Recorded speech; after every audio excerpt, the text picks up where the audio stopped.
around the time that 9/11 happened. I worked at a gun store, and I lost my job at the gun store. Tracy and I had just had our first daughter, and we needed something to sustain us, and so I joined the Army. I joined the military in January of 2002, shortly after September 11th, because I needed to pay for college. Oh, that's... Boo.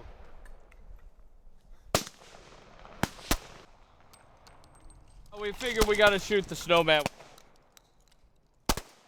I knew I wanted to go to college at some point, but you know, if I was going to treat college the way I was treating high school at the time, I knew I wasn't, going to make it through. I felt a duty to country and patriotism, and both my grandfathers had been in the Marine Corps. I kind of just grew up, I think, like watching History Channel, and kind of always interested in like history and things like that. So I think I was always curious to see like what the military was like.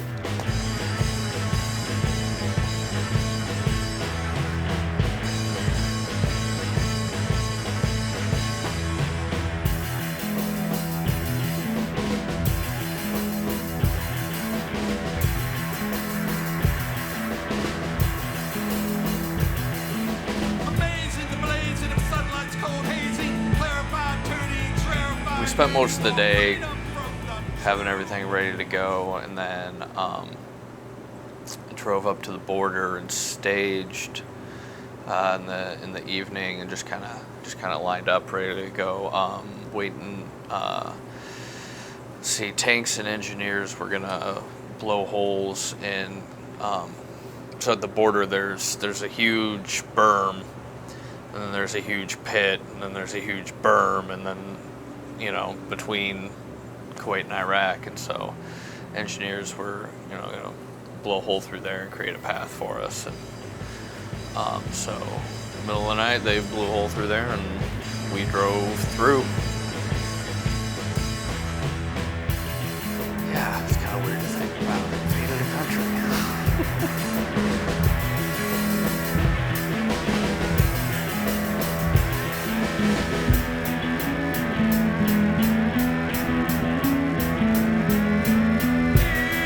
Say that my anger came from two different directions.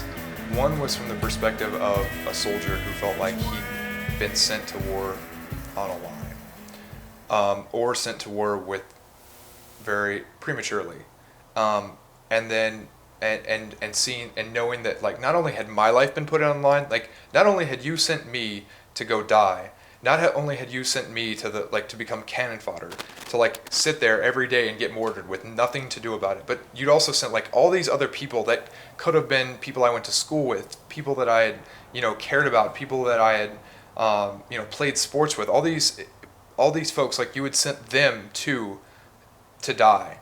And then the other side was you did all of this prematurely to go to war with Saddam Hussein, and in the process completely overturn the lives of millions of people, and I felt like they didn't even think twice about it, and then to pretend afterwards, once we didn't find any weapons of mass destruction, to label it this like liberation operation, like we had ever given a damn about these Iraqis. These are members of the Iraq Veterans Against the War who are reenacting something happens every day in Iraq and Afghanistan. These veterans have carried out these kinds of actions on civilians. Some people, would justify it by saying like, well, we're there now, so we have to like finish whatever we started, which is kind of like, I don't know, it's kind of a weird cop-out, but in a way I think at that point I could kind of understand that logic.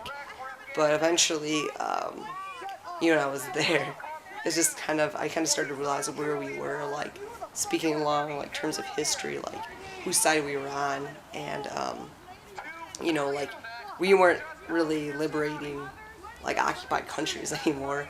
We were occupying countries now. Not have a Your public works, but instead it's spent on occupation. Ladies, Get on your knees! On your fucking knees!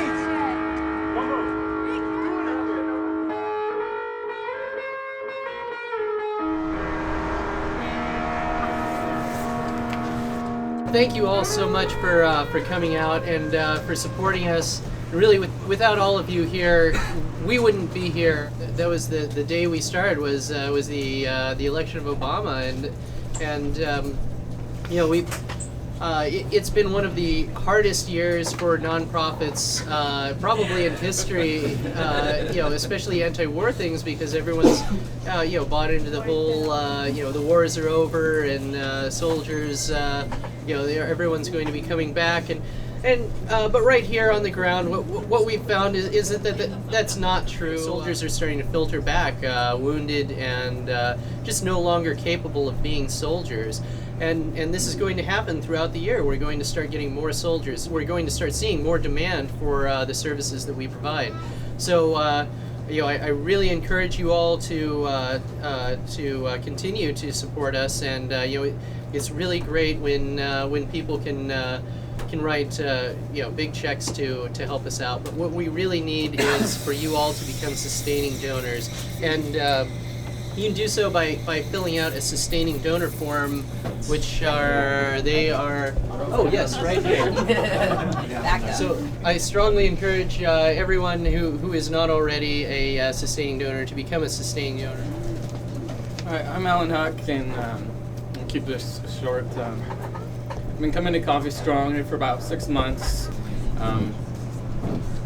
Coffee Strong has really done a lot for me, and I think it's done a lot for many others here. The reason I was so happy to get involved was because part of what turned me off to a lot of what was going on as far as, you know, the peace movement and everything that was happening was there were all these other tangents and all these other squabbles and all these other issues that everybody just had to, you know, see it my way or, you know, agree on, and none of that was really the point for me. The point for me was, you know, trying to help, you know, the guys that I knew that were in, that, you know, help them get out, bring them home, and, you know, take care of them, you know, and so, you know, talking with Seth and kind of what he envisioned and being able to, you know, bring resources to active duty people and you know, basically kind of create a place that, you know, I wish had have existed, you know, in 29 Palms when I was in.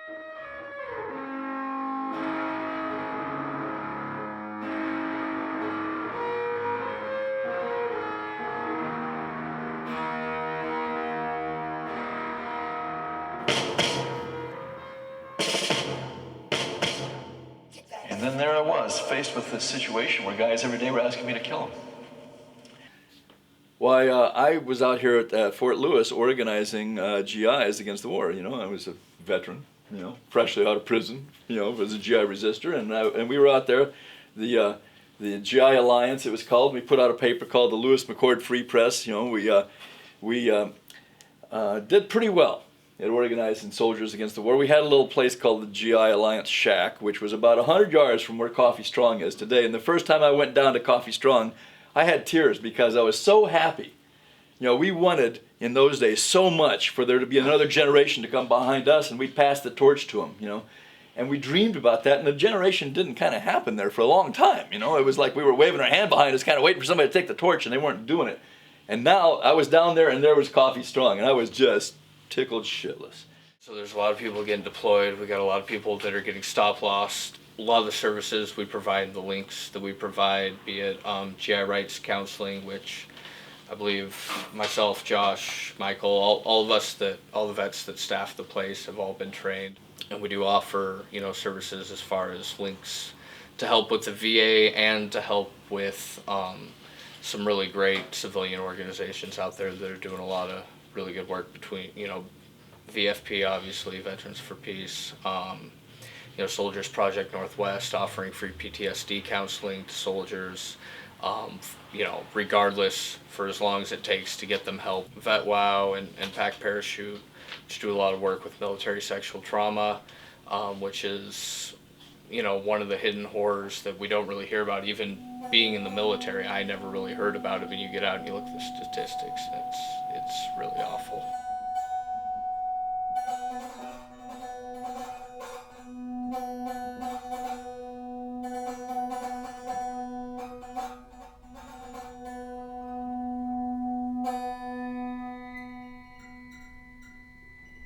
Well, when I was a freshman at the Air Force Academy, I was raped, and when I reported the rape, instead of the command going after the perpetrator, my command came after me instead, and so for about 9 months I had to suffer persecution from my command for reporting a crime against me.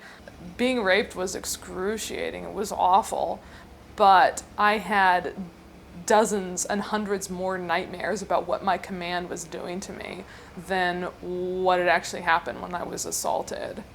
So it was a difficult choice because it meant a complete life reversal. It felt like failure, you know, having to leave the military. But I had to do it to save my own life. What you have are this large group of people with military sexual trauma, and they get out of the military. They're veterans, but they don't feel like veterans, and they don't feel as if they're a part of the whole rest of the military, because their pain is not only their sexual trauma, but the often greater feeling of being betrayed by their own military.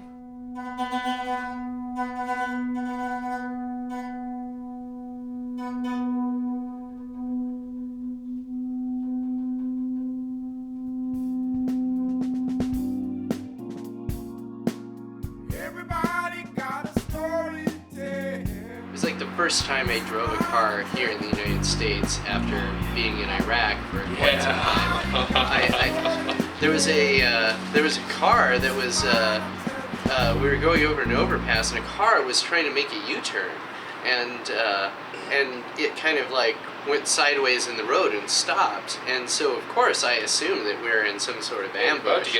And so I drew my pistol and was going to just shoot through the windshield, and you know, my wife was like, "No, fucking stop! They're just fucking turning around." I got some new news today. Today I tried Zoloft for the first time, and right now I don't really feel well.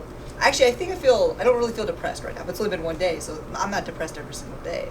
So who really knows? Also, Zoloft, and I hated it. Zoloft, yeah. I really think not Zoloft was fine for me. It's the first day. Do you guys take? What do you guys take? Street drugs. Tecate. I mean, honestly, like that's what I take. Why don't you guys take them? I did Zoloft for a while. Because I haven't actually gone to the VA. It makes me indifferent to everything. You know, you see somebody die, or you see somebody somebody's house get destroyed. You know, you should feel bad about that. Yeah, that's pretty terrible. You know. You know, I get back here, and still kind of. I was happy my first couple days, but I was still kind of irritable. Newly, you know, just got married too. I guess the wife did, you know, really wanted to spend a lot of time with me, but I didn't want to spend much time with her. I kind of wanted to be left alone a little bit. When I first got back, I didn't really drink. I didn't have the urge to drink.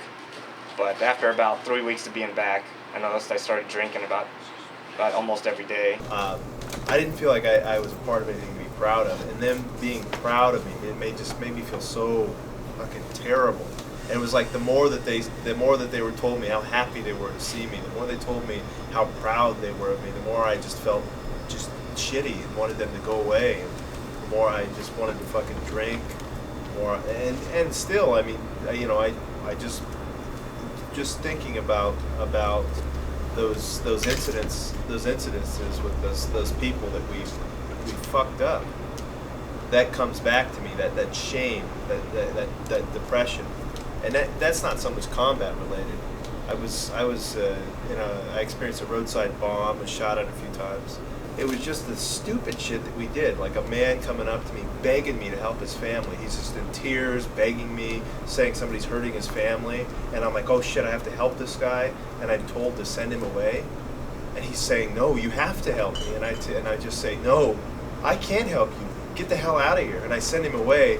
And I'm like becoming somebody that I don't want to be, and everything that I ever believed in, I just throw away and watch this man just totally give up and walk away. And I see that guy's face, you know, I'll never forget that man's face. The desperation in his eyes, and how I did nothing to help him. How I completely failed as a human being.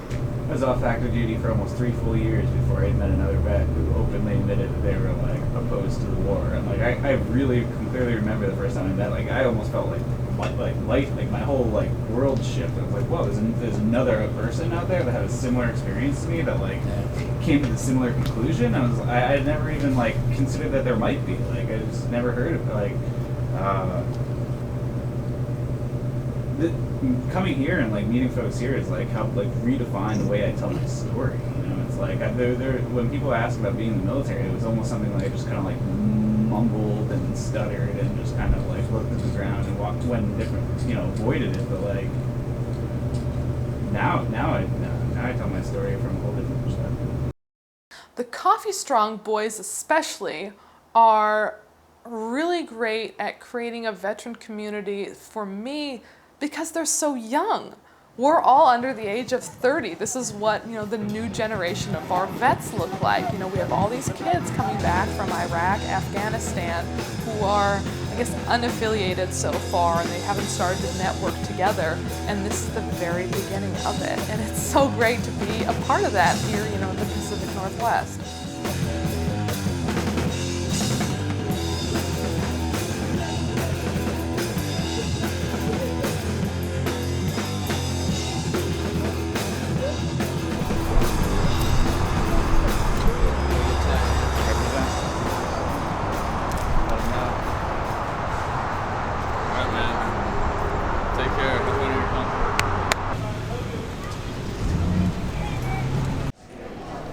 Zones 1, 2, and 3. Morning, sir. Morning, how are you all?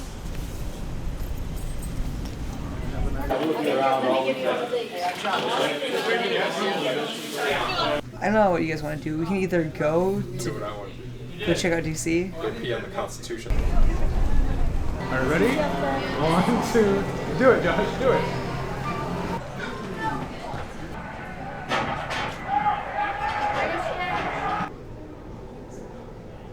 Killed over 100,000 people in Afghanistan, over 1 million Iraqis.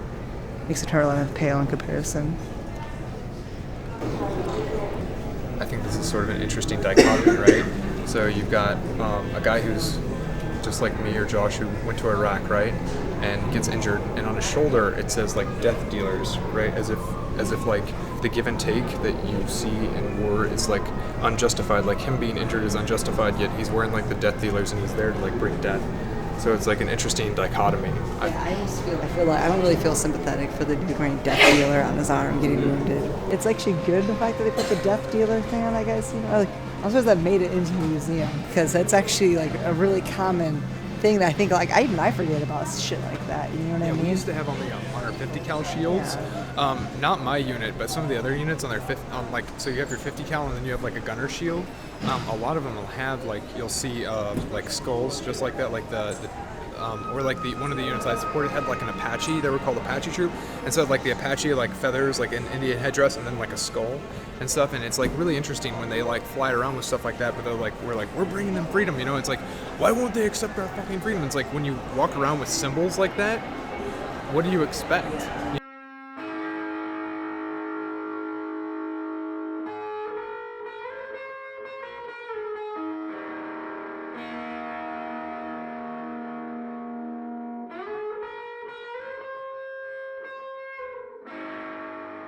I just hope with us here together at this time, I'll start crying.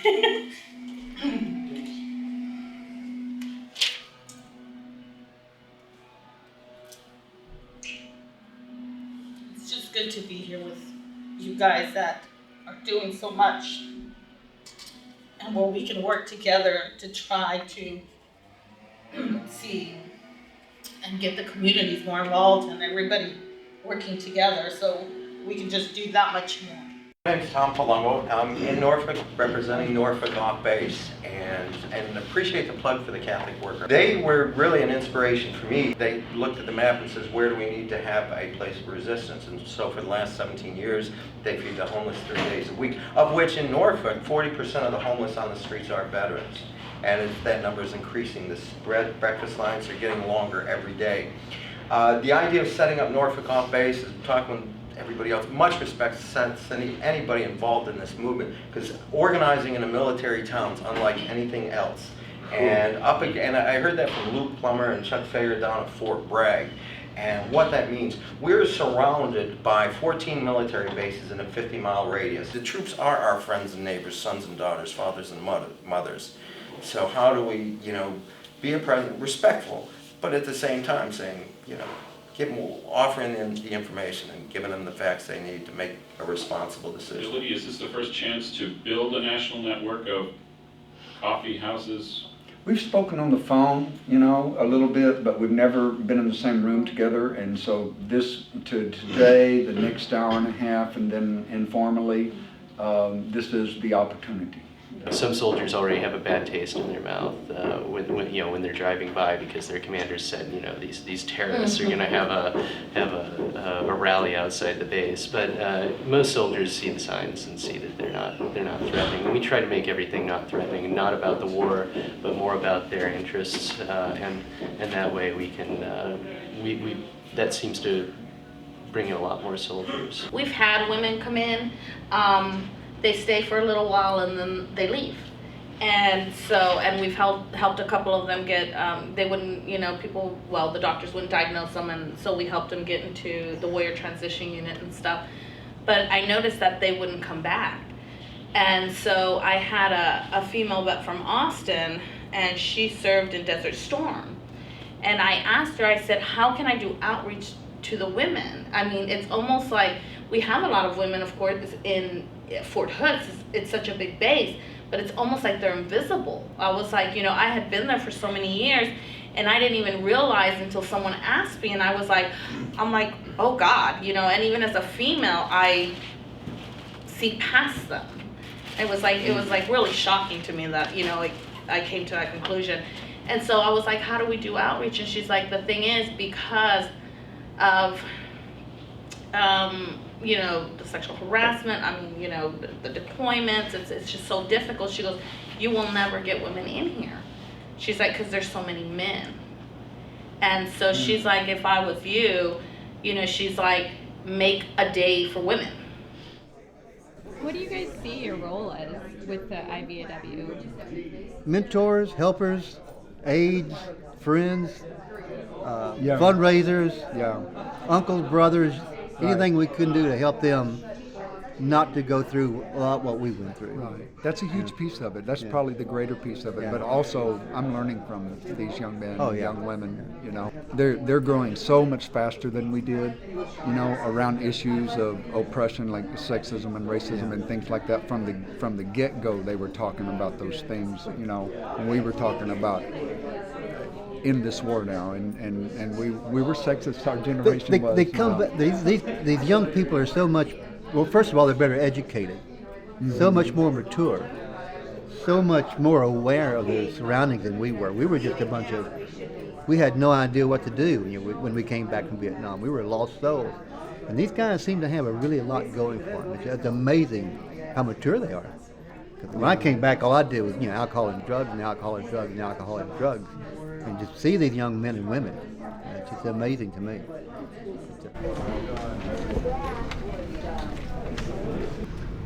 I wanted to talk a little bit about PTSD. I know that it's been a very important term or label for veterans to get benefits and to get acknowledged.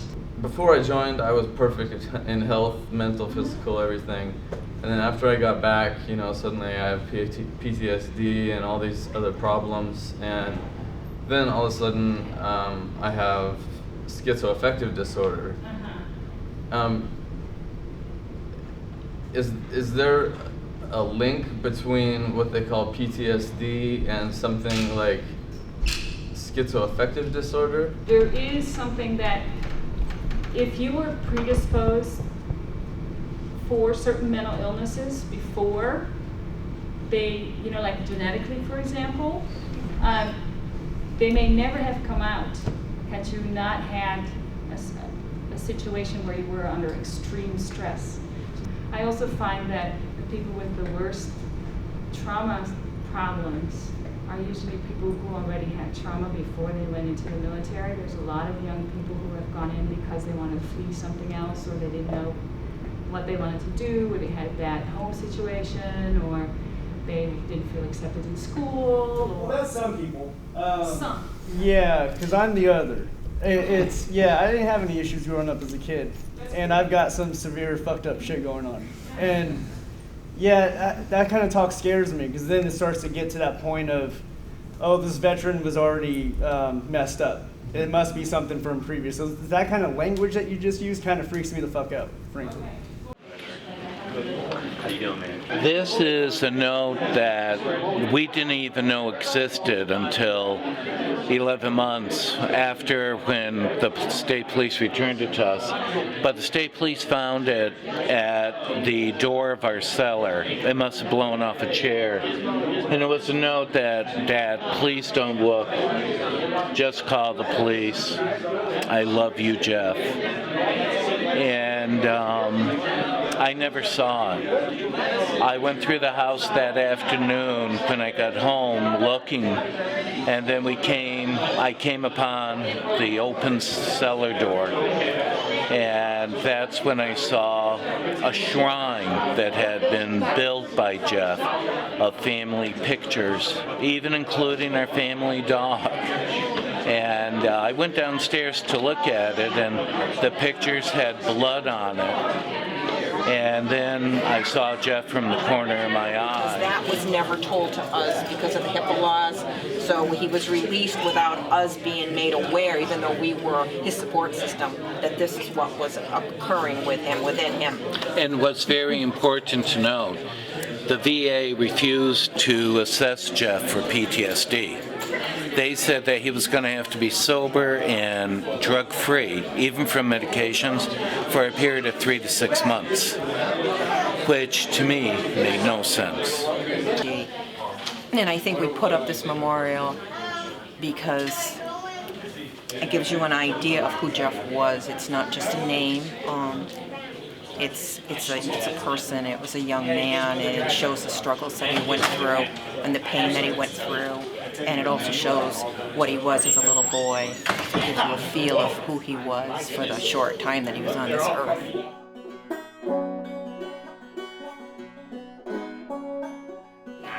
Yeah, it's just amazing. I took to go and see these young people, and they had the same look my son had, and but then as time goes on, we've seen them again, and they look like, their eyes are brighter and they have a purpose. And I said, that's what it's about. It's about them getting healed. Not what happened to Jeffrey, but them getting healed. So Jeff's legacy now is to save others. And that's what this is all about.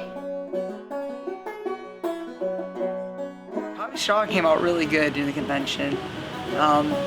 Seth, obviously one of the other founders, Coffee Strong, got the most votes during the board election. I mean, not only did he get elected to the board, but he got elected the most votes out of all the people.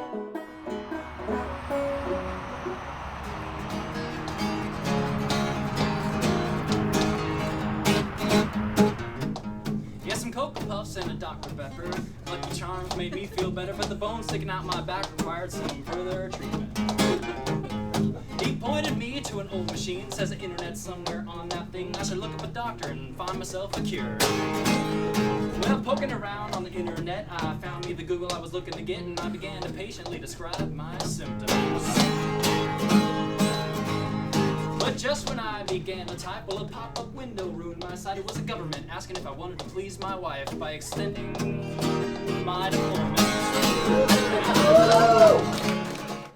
He came into Coffee Strong, and we had a conversation, and then immediately after we had that conversation, like maybe an hour later, Patrick called me and was like, dude, Steve is like feels so much better after that conversation that you had. He's so glad that like he was able to come in, and I was like, really? We just sort of sat down and talked. You know, when you go to the doctor and like it'll say no, and he'll give you a piece of paper that'll say no heavy lifting, and then you can take it to your job, and if your job's like, you need to lift this, so you can show it to him and say against doctor's orders.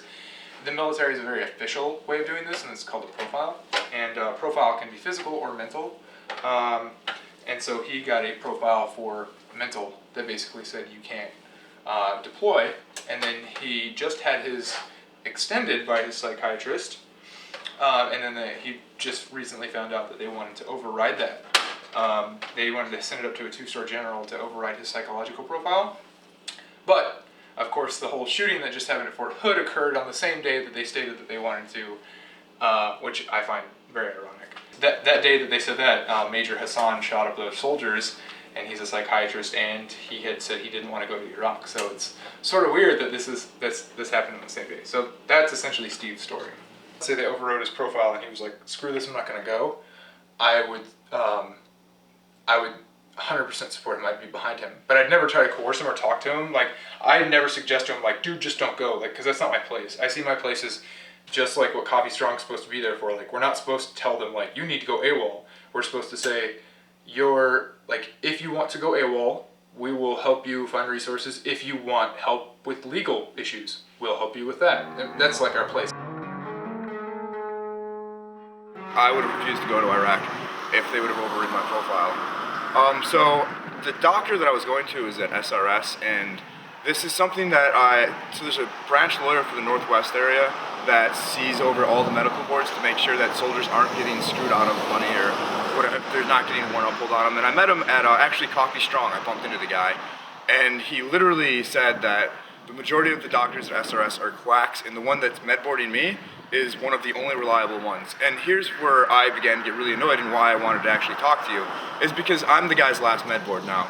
Because the Army's decided that he's a soldier's advocate, because he's getting soldiers out of the Army that shouldn't be in the military at such an extensive rate that they're not able to maintain the numbers that they need. So it's an IOP, and they're basically taking the entire staff that's there and reorganizing it and making it more military friendly, which, I mean, is just another way of saying we're going to make it so it's more difficult for soldiers to get the adequate help they need. There's people that have had like really way worse things happen to them, you know, and I'm not by any means comparing myself to that at all, because it would be wrong. But like for me and personally, the way that I view the world, it really upsets me what we did in Iraq. To the point of where like, basically I'm incapable of doing my job as an infantryman anymore. So. What do you think would happen if you had gone back? I wouldn't have gone back. Like, I wouldn't have. Like, if they didn't, I just wouldn't have went.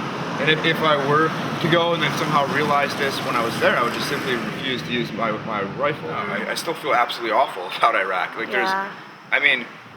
there's no way that I can go and shake the hands of, you know, every single family that we've reached out and touched and apologize. Everybody got a story to tell, and this is mine, I'm telling. Everybody got a story to tell, and this is mine, I'm telling. Everybody got a story to tell, and this is mine, I'm telling.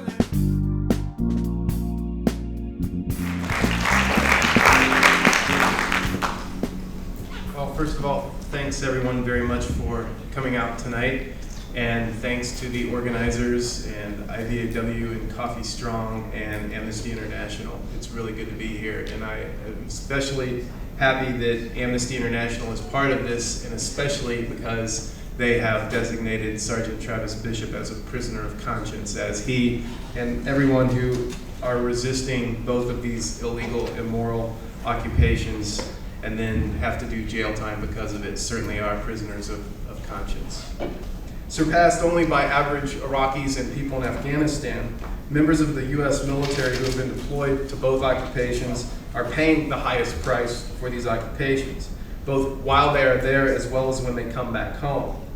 They are now part of an unfortunate, tragic segment of U.S. society that has been maligned and tossed aside, neglected, forgotten. So the rally we're having tomorrow is for Travis Bishop and Leo Church. They're both War Resistors being held at the Fort Lewis detention facility, the regional detention facility at Fort Lewis, and they've both been deprived of their right to see their lawyer. Their calls to the lawyer have been monitored, and the one was actually held incommunicado for several days. So we're silk screening T-shirts to sell here in the shop and also online. And making T-shirts is the one part of our business that actually does make money. The coffee shop does not. The coffee shop relies on about $3,000 worth of donations per month, whereas the T-shirt end of things actually contributes to the operation.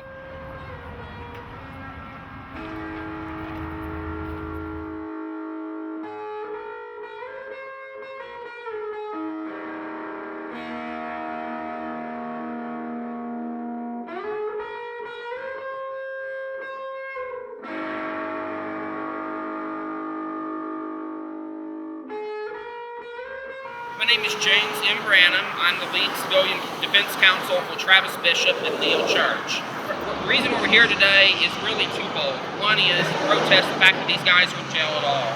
We would argue that jail is not the appropriate place for these people. Secondly, we're here, and probably the most important thing for many people is the fact that we are protesting the treatment they've had at the Fort Lewis Brig. Namely, that they've been denied their rights to have truly confidential communications with their attorneys on several occasions. Even as recently as last week, when we've had phone calls with my clients, they have had guards in the room present with them during the phone calls, and that is an unacceptable, unconstitutional violation of their Sixth Amendment rights. And as we're sitting here, we're hearing the horn honking, and many of these horn honking are people that are on their way into the base. So it's really exciting seeing that where the troops themselves stand and their family members. Many of them are very much in support of Travis and Leo, and that's really encouraging to see. And I think it's also important for Fort Lewis to know there are people watching. I'm wearing my uniform because I want to show the public that it's not just civilians that are here today supporting these two soldiers. Veterans are also here, veterans of the Iraq War, Afghanistan War, and also veterans who resisted war themselves. And I would say I'm also really proud of Coffee Strong for many reasons. One is that I'm a volunteer with one of the other coffee houses at Fort Hood, under the hood. And so I've seen the power of the coffee houses and these outreach centers, reaching out to soldiers, giving them the chance to speak out, to talk with other vets, and to have just a loving, supportive place for them to hang out. And so I really believe in this movement. And so I was really excited. I thought, well, I'd heard bad stories about Fort Lewis, but I thought at least my clients would be in a place where there is local support.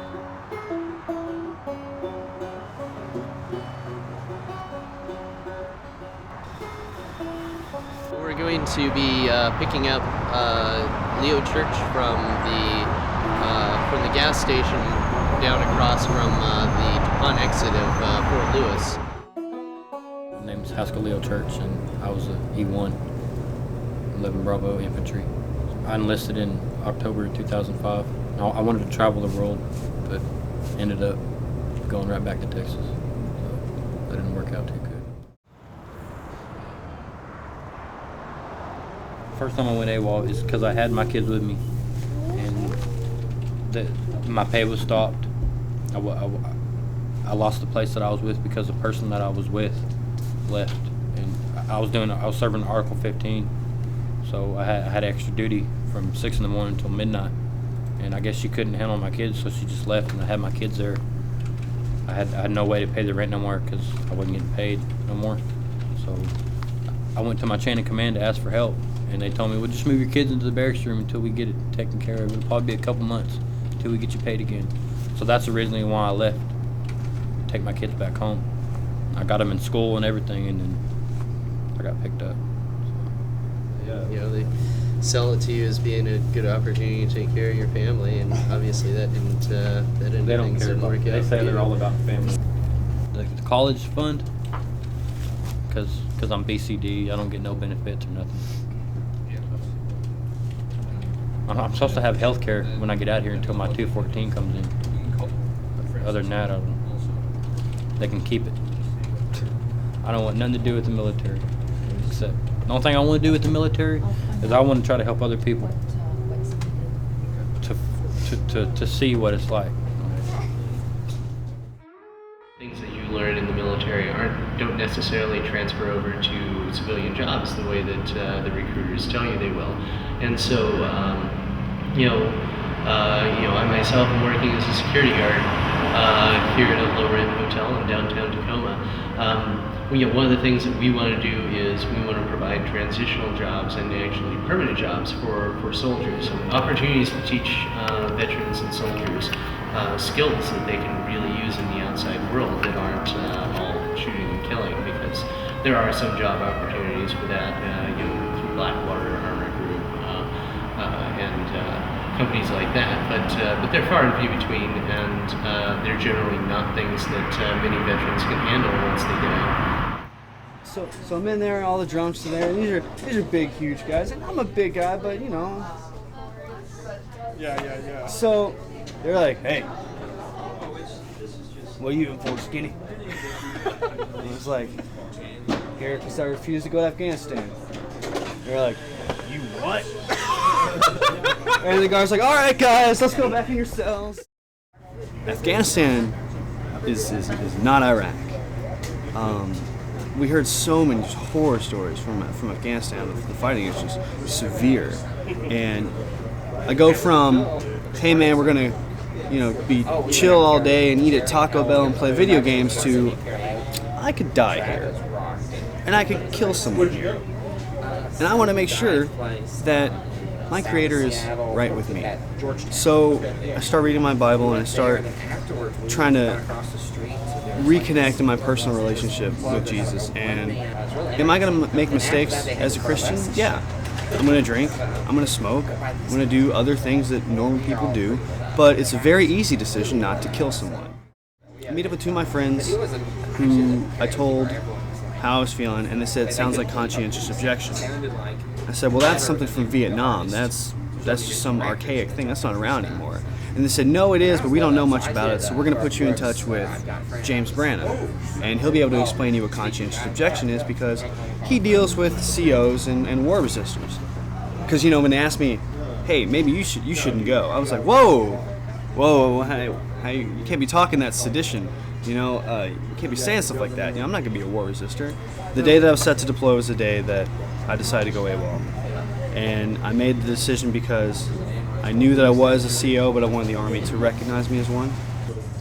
So I write a statement to my unit saying that I could not in good conscience deploy.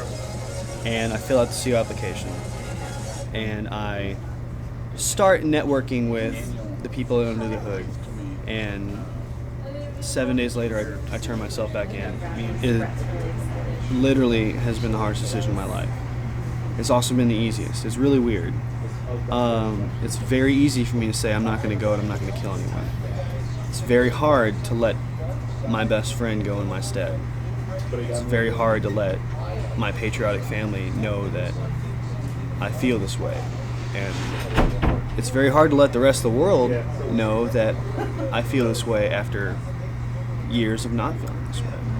And a lot of people tell me, you're a CO, you don't want to kill people, well, why'd you join the military? Oh, show me one person in their life who has kept the same belief structure the entire life. You show me that one person and maybe I'll rethink.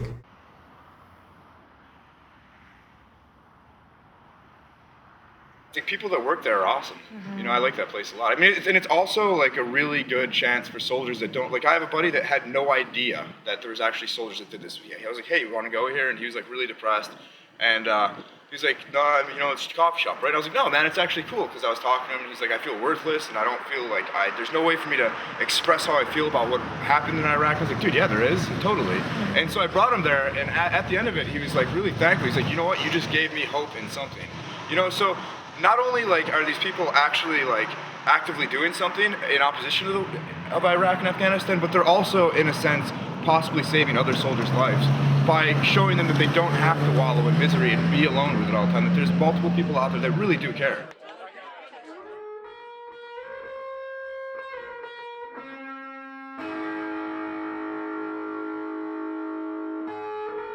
It still blows my mind that we're here, more than 2 years later. Every now and again, we're able to pay salaries. We're not currently able to pay salaries. Somehow, we've managed to keep it going. One of the really big helps in that too has been the sustaining donors. The folks that set up and do sustaining donations and give the same amount every month, even if it's, we got people we've got disabled veterans, like Iraq vets that they give $5-10 a month, and that adds up. Who else is going to join me in becoming a sustainer today? Who is a sustainer? All of you are going to increase me, right?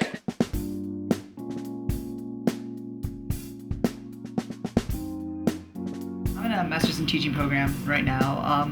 I started basically when the film wrapped up, and so I'm in my second year and I should be graduating this June.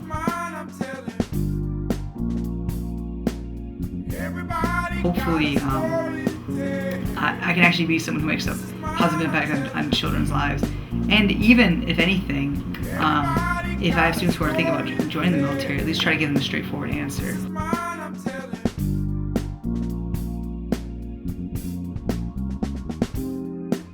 I graduated from the Evergreen State College with an emphasis in Middle East studies. During that time, I went to Lebanon, which was an incredible experience to go back to the Middle East.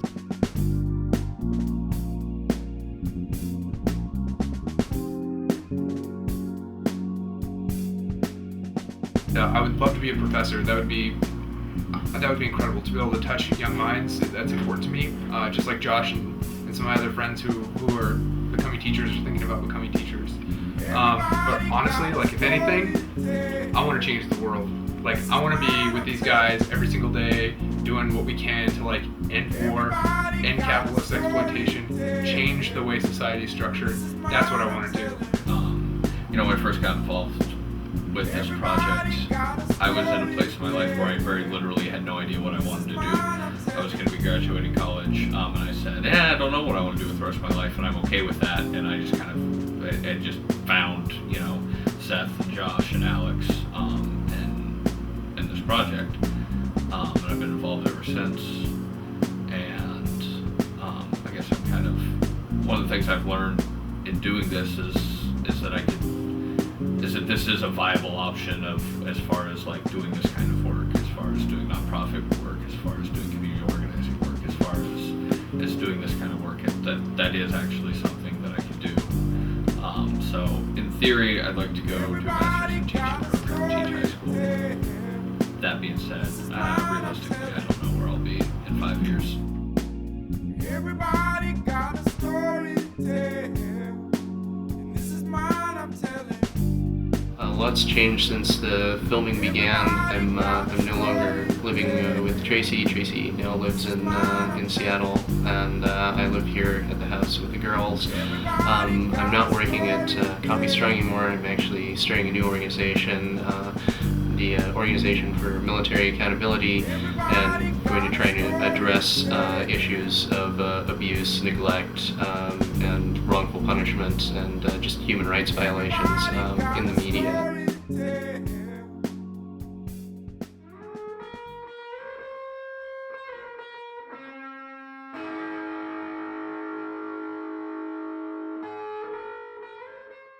Sometimes I wake up and I look around in my life, I'm I have a girlfriend, and my girlfriend has a daughter, and I go drive her daughter to school every day, and last night we went out and had ice cream together, and it sounds cheesy, but these are things that could not have happened if I hadn't gotten together with you guys and been able to sit around and talk about it, and been able to just get through, sort through that mess that was me when I came out of the Army. Yeah, that's all I gotta say about that. Maybe I'll have a cry now.